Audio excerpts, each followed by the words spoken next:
Pemirsa, keberadaan Dinas Koperasi dan Usaha Mikro Kabupaten Blitar merupakan wahana bagi pengusaha kecil untuk mengembangkan sumber daya manusia yang memiliki keterampilan dan etos kerja yang tinggi.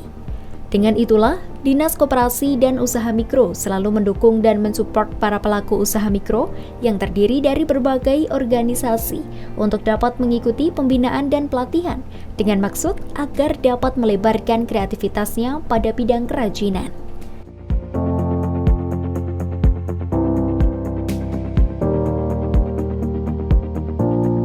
Anggaran yang kami gunakan yaitu anggaran dari dana bagi hasil cukai pada tahun 2019 menjadi suatu kegiatan pelatihan yang kita kemas baik itu mulai dari peralatan atau bahan baku, kemudian ATK-nya, gedung maupun manmin itu dari anggaran DPHJHT.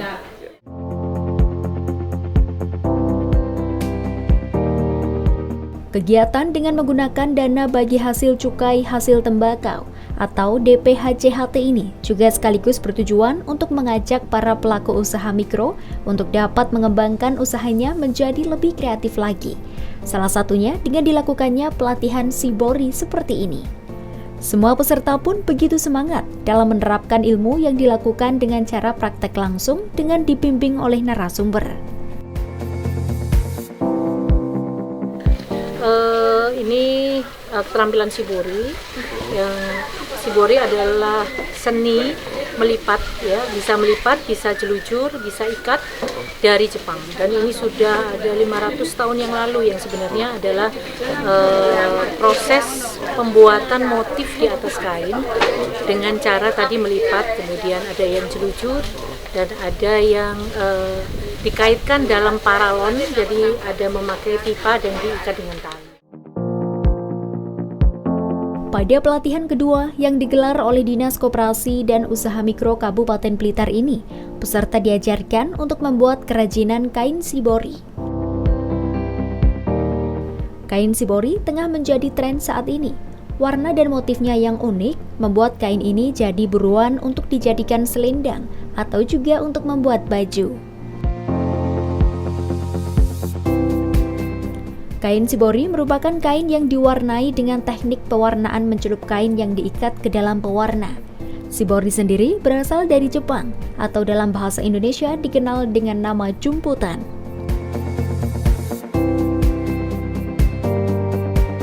Kain ini bisa berada di mana saja, artinya bisa digunakan untuk baju, bisa dengan home decoration, bisa dipakai untuk membuat fashion yang lain, misalnya tas, itu kita bisa, sepatu juga bisa dibuat dengan motif Shibori. Jadi membuat Shibori itu tidak sulit, hanya memang membutuhkan kreativitas lebih-lebih dalam teknik tajime, artinya teknik seni melipat. Karena pada saat kita melipat dengan teknik yang sama, tetapi kita menggunakan alat, di mana meletakkan alat itu berbeda, maka motif yang ditimbulkannya juga berbeda.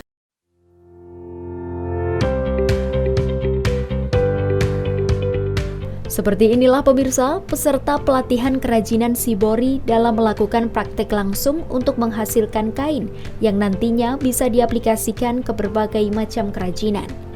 Peserta ini pun begitu semangat dalam menerima ilmu baru dari narasumber.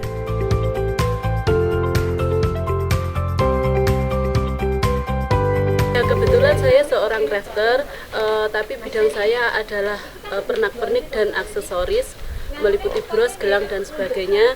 Hanya saja kadang kita juga ada pesanan juga untuk pembuatan tas dan sepatu. Jadi teknik Shibori ini nanti bisa diaplikasikan untuk pembuatan sepatu dan tas. Ya, artinya ini hal yang baru atau bukan? Ini juga termasuk hal yang baru. Soalnya kemarin juga ada juga pesanan untuk hijab itu yang sistem melukis. Jadi kalau untuk pewarnaan seperti Shibori ini termasuk hal yang baru. Ini apa yang dibutuhkan, Pak? Seperti ini, Pak? Telaten atau bagaimana? Iya, untuk Shibori ini sebenarnya hanya telaten dan kreativitas. Konsep pembuatan kain Shibori mengandalkan teknik ikat celup. Dengan teknik ini, beberapa kain dilindungi agar tidak terkena corak pewarna, sehingga pada hasil akhirnya tercipta pola sesuai dengan bagian yang diwarnai. Teknik pada kain shibori ini dilakukan dengan menggunakan teknik seperti melipat, melilit, atau melintir, mengikat, menekan kain, dan selanjutnya mencelupkan pada pewarna, baik pewarna sintetis untuk kain atau bahkan warna alami.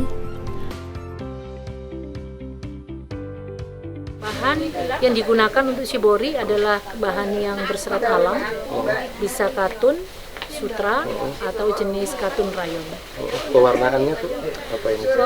Pewarnaannya memakai teknik, kimia, jadi pemakai pewarna sintetis yang itu bisa digunakan bahan batik, warna batik itu juga bisa digunakan. Jadi yang sejenis naptol, remasol, indigosol itu bisa digunakan untuk membuat motif shibori.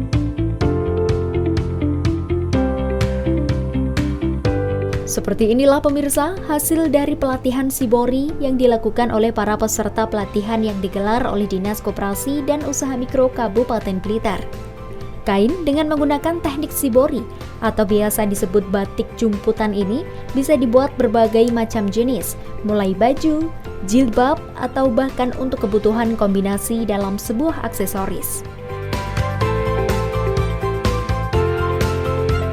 Saya justru berharap teman-teman bisa mengembangkan lebih variatif lagi dengan mengkombinasikan batik dengan shibori atau ikat celup yang biasanya kita pakai, yang kita tahu adalah syasirangan, bisa kita padu-padankan dengan shibori. Itu membuat sesuatu modifikasi yang baru lagi.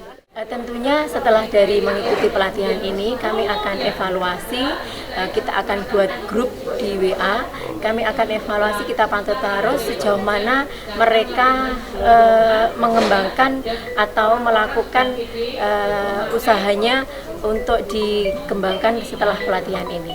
Harapan saya terhadap peserta terus semangat berkarya, berinovasi untuk bisa mengembangkan hasil karyanya, usahanya. Yang terpenting di sini adalah harus terus berkarya, jangan berhenti setelah pelatihan ini tidak melakukan apa-apa, tetapi harus terus berkarya, berinovasi untuk bisa membuat suatu karya yang luar biasa di Kabupaten Blitar. Demikian tadi pemirsa berlangsungnya pembinaan dan pelatihan keterampilan kerja bagi tenaga kerja melalui Dana Bagi Hasil Cukai Hasil Tembakau atau DPHJHT. Diharapkan peserta yang terdiri dari pelaku usaha mikro ini dapat mengaplikasikan ilmu yang telah didapatkan dalam mengembangkan bisnisnya. Saya Deviade, terima kasih atas kebersamaan Anda. Sampai jumpa dan salam JTV.